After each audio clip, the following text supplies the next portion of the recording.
To short story special. अंदर की सच्चाई। दिल्ली के एक तेज़ी से विकसित होते इलाके में नीरज और काव्या ने एक नया फ्लैट खरीदा था। दोनों ही करियर में सफलता की ओर बढ़ रहे थे और एक आरामदायक जीवन की ओर अग्रसर थे। नया घर उनके लिए एक नए अध्याय की शुरुआत थी।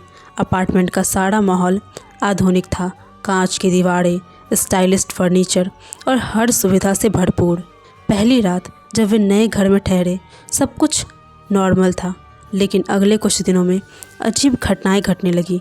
काव्या ने एक सुबह देखा कि उनके कमरे की खिड़की खुली हुई थी, जबकि वे दोनों ही रात को खिड़की बंद करके सोए थे।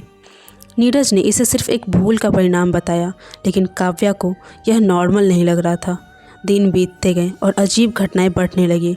कभी कभी काव्या को अपने कमरे में किसी के खड़े होने का एहसास होता, लेकिन जब वह पलट कर देखती तो कोई नहीं होता।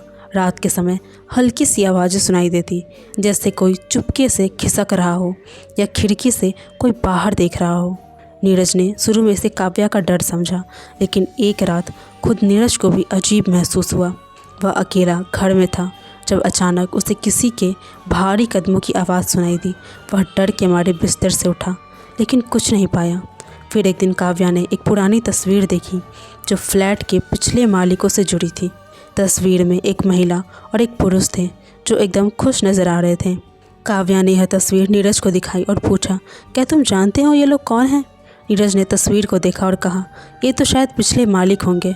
फिर एक दिन काव्या ने इस फ्लैट के बारे में और जानकारी जुटाने का फैसला किया। उसने पुराने रिकॉर्ड्स देखे और पाया कि इस फ्लैट में एक परिवार रहता था, जिसमें पति, पत्नी और उनका बच्चा शामिल था। कुछ साल पहले एक हादसे में इस परिवार के सभी सदस्य मारे गए थे। यह हादसा एक गैस लीक के कारण हुआ था, जिससे पूरा घर जलकर राख हो गया था।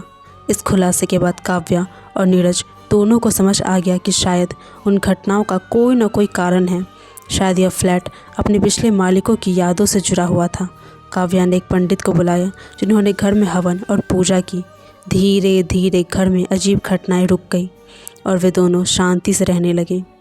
हालांकि काव्या और नीरज का मानना था कि वह भूतिया घटनाएं कहीं न कहीं इस सच्चाई से जुड़ी थी कि पुरानी यादें और अनसुलझे दर्द कभी कभी हमारे जीवन में हस्तक्षेप कर सकते हैं।